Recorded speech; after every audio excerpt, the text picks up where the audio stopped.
Do you still have one of these Dollar Tree milk cans lying around? We're going to fix that. We're going to make something with it and include this really cute messy bow. All you're going to need is to grab some scrap fabric, all sorts of patterns and colors, whatever you love, and some magnets, some hot glue, and a zip tie. Now, I know so many of you struggle with making bows, and you tell me all the time, I'm just not a bow maker. I could never do it. I'm going to promise you this is one that you can do, and it's going to turn out cute. I mean, that's probably why I love this bow so much.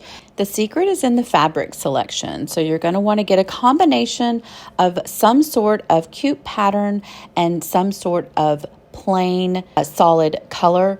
And so I like to mix and match. I like to do florals and polka dots and stripes, whatever you want, whatever works well for your project.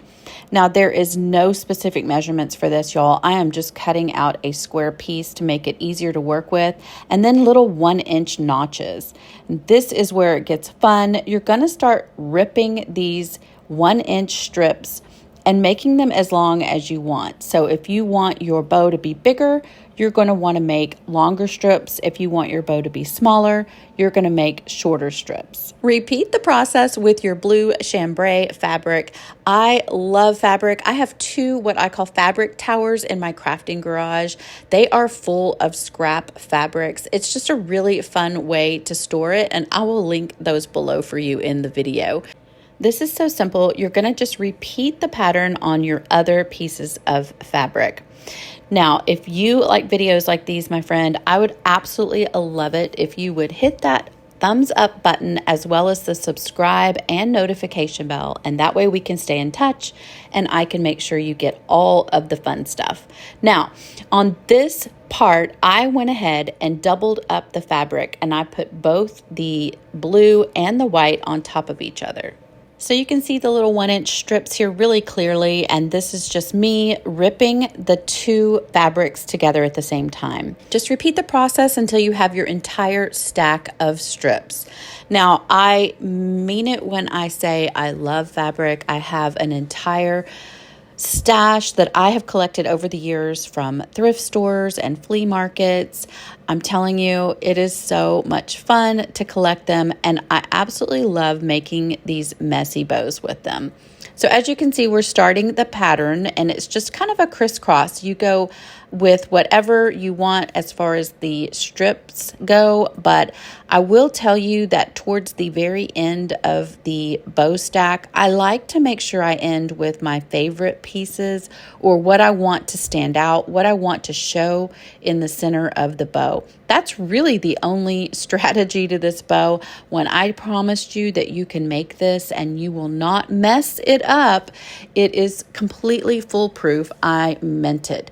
Now, on this, I'm going to try to end here with the floral strips because they were my absolute favorite part of these strips of fabric, and I feel like it's going to really lend to my project the best. And so I'm making sure that the last couple of strips that I put on there are going to be floral. Now, I have made so many of these messy bows over the years. I will definitely link all of the videos in this description below. But this is the original messy bow. I think it is so adorable. You can mix and match, like I said, any fabrics. Now, you're going to secure it with a zip tie. That is one of the secrets to making it super, super simple and easy. I'm kind of showing you how you're just going to wiggle it underneath your fabric strips. And there is no rhyme or reason. You just want to get it underneath the entire stack of fabric strips and then bring it around, find a little opening, and zip tie it together.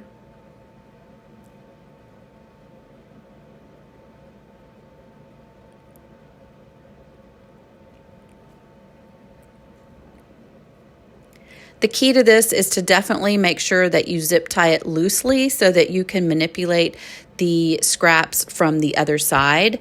So once I have it zip tied loosely, I'm flipping it over and kind of pulling out the pieces the way that I want them to show. And then I tighten it from the back and create this little bouquet with my fingers. So I am literally grabbing the bottom of the stack of fabric scraps and cupping it like a little bouquet in my hand, and I'm going to give it a haircut. This is where the messy part comes in. We are trimming off all of the uneven pieces at the top. You can make it as symmetrical or asymmetrical as you like.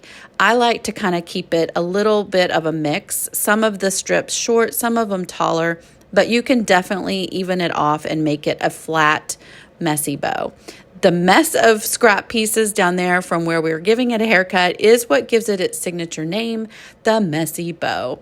I absolutely love this part. It is so fun. Here's an example of just cutting it all off at the top.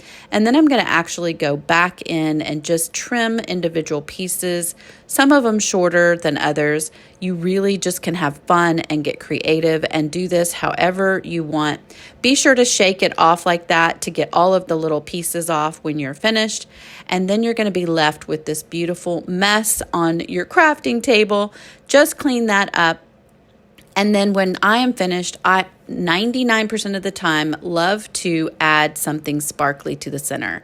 Now I'm just trimming that zip tie off the back so that it's easier to use in our project. But I'm going to add this little rhinestone brooch, and it was just a pin, so I just pinned it. Now normally you could use some hot glue to glue anything you want, a button, whatever you think works best for your project. And then I'm going back and re-fluffing the edges here for this messy bow to go on our project. I'm in love with that center little pearl and rhinestone sparkly brooch. It was the perfect match. Let's take the ribbon off of our milk can, and oh my goodness, who is spying on us? She's like, what are you doing to my milk can? Anyway, I'm going to take the bow off of that, and then we're going to flip it around and use the other side of this milk can. So easy to reuse. Again, for Christmas, I love doing that. So for this, we're just going to grab the magnets from Dollar Tree that have the flat back so that we can add a little dot of hot glue and put this onto the back of our messy bow. This makes it fun and easy to magnetize your messy bow and put it on anything like your refrigerator. Hello, that would be a super cute idea too. But for today, we're just going to add it to our milk can, and then we're going to make it into the prettiest bouquet of flowers. What do you think? I absolutely love the way this turned out. Will you be making a messy bow? I hope that you'll try it. It is so easy and fail proof. I promise you. I've added a few dollar store florals to this milk can just to kind of give it a pop of spring. I love it. What do you think? If you like videos like these, I'm going to go ahead and link all of my bow videos here for you next.